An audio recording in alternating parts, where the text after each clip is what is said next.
Hi guys, magandang araw po sa inyong lahat. Ito naman tong kaibigan nyo si Jake. Sa video natin guys, tech news tayo. Tungkol po ito sa pagpahinto ng Microsoft ng kanilang service na Skype. Before tayo guys magsimula, magpapasalamat muna po ako sa mga subscribers, viewers at followers ng channel ko. Maraming salamat po sa inyong walang sawang panonood at suporta sa channel ko. Kung bago lang kayo sa channel ko at gusto nyong video na ito, paki-like lang po, share, and huwag kalimutang mag-subscribe.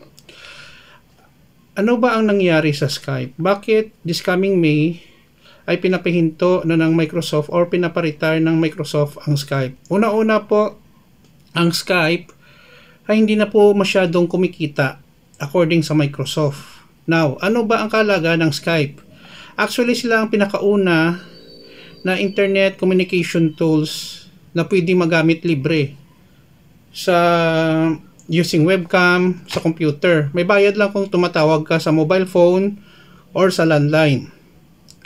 Ang Skype, according sa pagsisiyasat natin, ay nagsimula way back 2003. And then, 2005, binenta sa eBay around 2.5 billion dollars.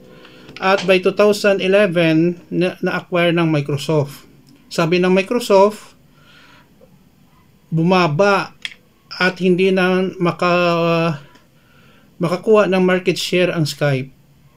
Tinalo siya ng Zoom, Meetup, WhatsApp ng Facebook at mga video call.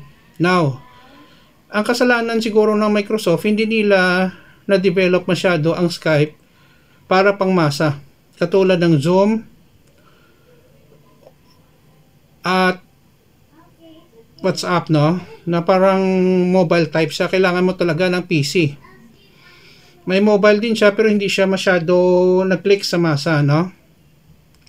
Nakakalungkot kasi mayroon pa naman mga user ng Skype pero wala na tayong magawa. It is business decision, no? Kasi malulugi talaga ang Microsoft kung patuloy nila i-operate ang Skype. Magfo-focus lang daw sila sa Microsoft Teams.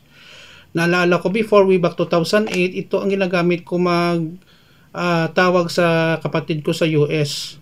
Okay? Sa PC, may webcam pa. Those are the days. Pero sa ngayon, marami na talagang online communication. Mayroon na po tayong WhatsApp, Viber, Meetups, Zoom, at Microsoft Teams. At iba pang communication device na mas libre, mas mabilis, at very handy because sa paglabas ng mga smartphones. Yun lang po guys, ang balita natin for today about sa technology. Pinaparetire na pinapahinto na ng Microsoft ang Skype services. Ang millennials, iwan ko lang kung aware sila, karamihan nito mga 30s, 40s, 50s na, no? Ang nakaka-appreciate ng Skype, no? So maraming salamat po sa inyong panonood at suporta. Sana po may nakuha po kayong ideya ang mga reason bakit pinapahinto na ng Microsoft ang Skype. Thank you so much guys. Ingat po tayo palagi. Kita-kita po tayo sa susunod na video. Paalam.